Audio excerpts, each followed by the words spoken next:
Hi, my name's Lilly Afford and I'm out here because I just want to share something beautiful today. It's just a beautiful day today here in High Wycombe Royal Gardens. Actually, it's High. Welcome to the Royal Gardens. This is where my brother Charles Tudavaha, his beautiful home that we reside in. And I thought I'd just come in and just share a bit of what's been happening.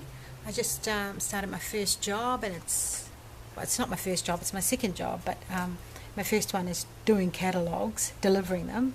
That's actually, I quite enjoy that. The second one is home care support, and it's interesting. So everything about coming over to Australia has been interesting. Basically, I think it's we always go by the biblical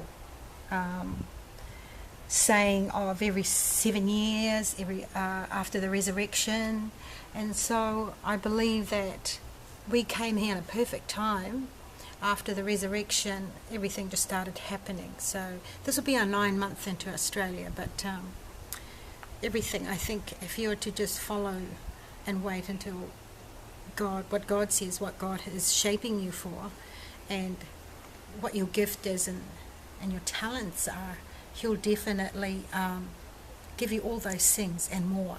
So I think it's wonderful to just listen to that voice of what God's saying, because sometimes you might do things that you think you have to, but you don't.